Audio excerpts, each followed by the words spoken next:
これでわかるシャルロッテ。ベルギー国王の娘であり、フランス国王ルイ・フィリップの孫、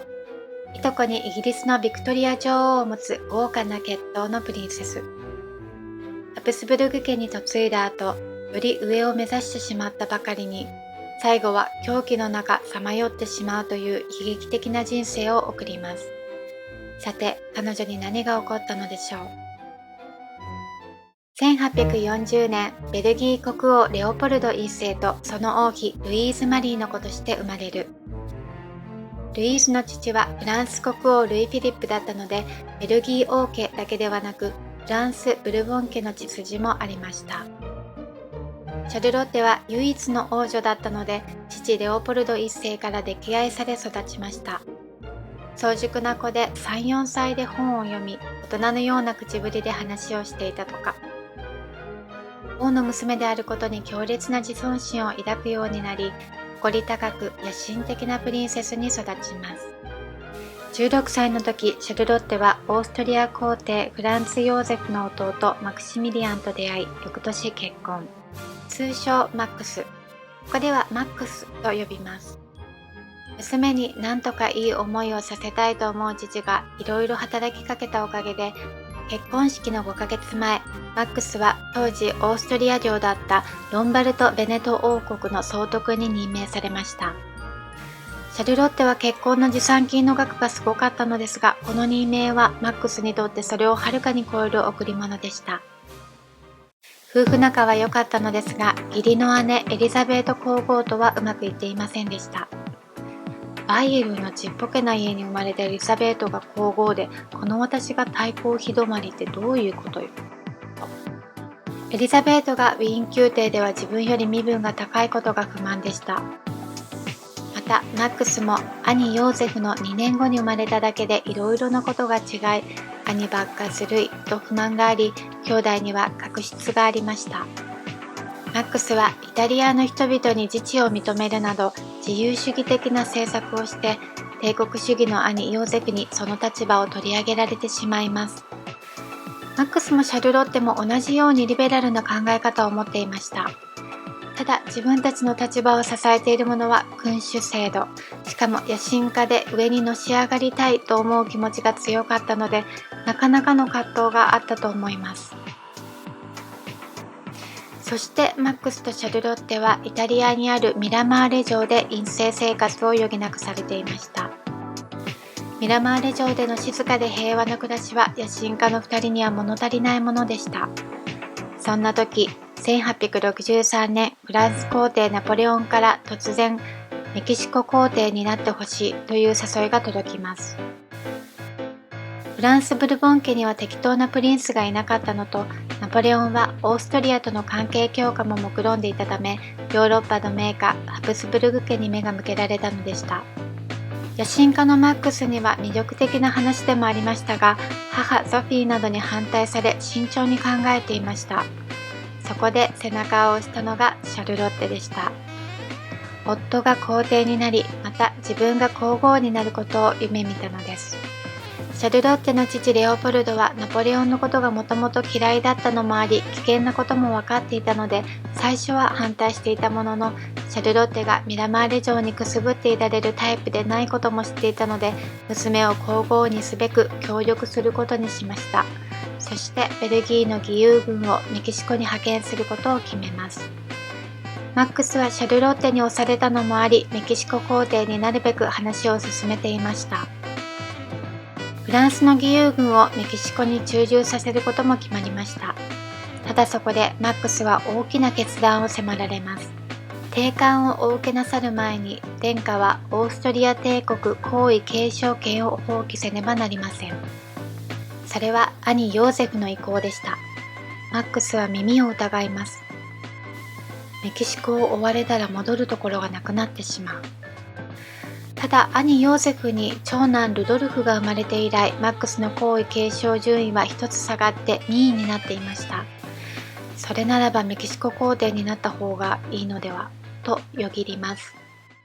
結局1863年、マックスは皇帝即位を受諾。翌年にはメキシコ帝国が誕生。シャルロッテは念願の皇后となりました。ここでメキシコの背景を少しご説明すると、この頃メキシコ国内は自由主義派のパレス政権が大部分を統治していました。メキシコは長年の内戦により財政が圧迫していて、債務不履行を宣言します。債権国のスペイン、イギリス、フランスは黙っていません。1861年、三国はメキシコに攻め込みました。アメリカもメキシコに影響を及ぼしていましたが、南北戦争で忙しく離れていたので絶好のタイミングでした。このうちスペインとイギリスはパレス政権との交渉の結果、1862年に撤退したのですが、フランスはその後もとどまり続け、首都のメキシコシティを占領しました。この時すでにフランスはメキシコに君主国家を建設する腹積もりがあったためです。その後、メキシコの保守派とフランスが手を組み、帝国を作ったのでした。しかし、メキシコに到着したマックスとシャルロッテを待ち受けていたものは残念な現実でした。マックスにはほとんど政治的権限がなかったのです。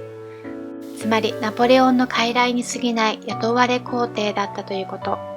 しかもアメリカを含む多くの国々は彼の即位を承認していなかったそうです。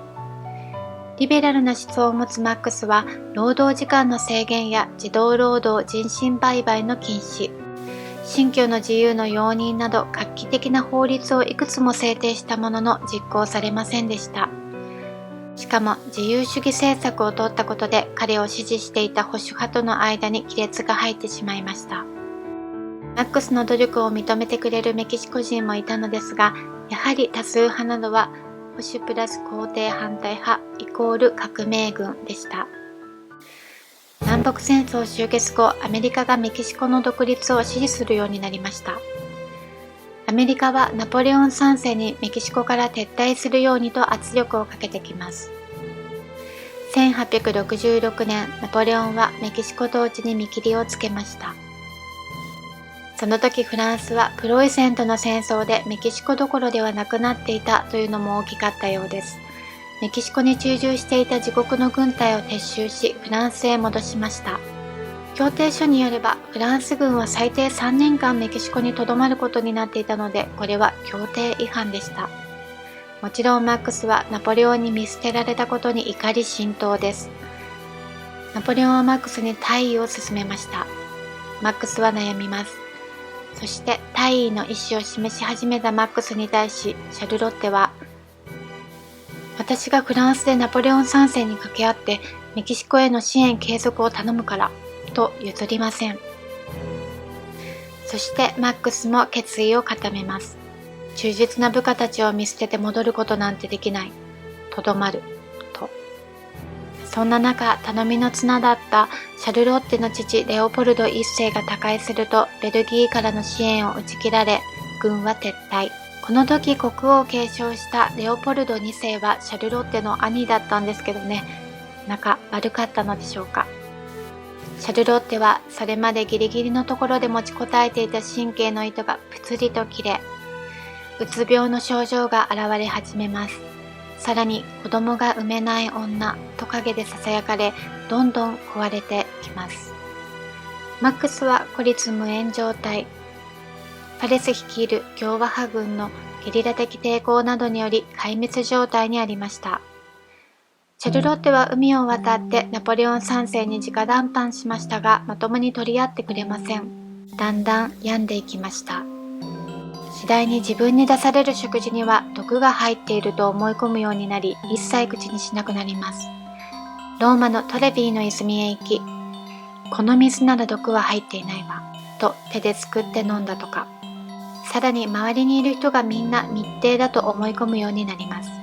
そんな妄想に取りつかれ、疲れ果てたシャルロッテ、かつての美貌も変化していって別人のように。ローマ教皇に会いに行きました。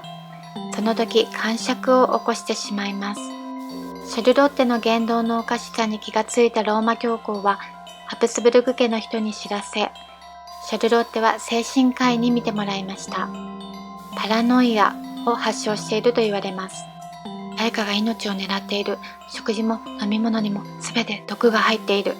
と。そしてシャルロッテはミラマーレ城に幽閉されました。マックスはシャルロッテが他界したとの誤報を受け取ってそれを信じてしまっていました。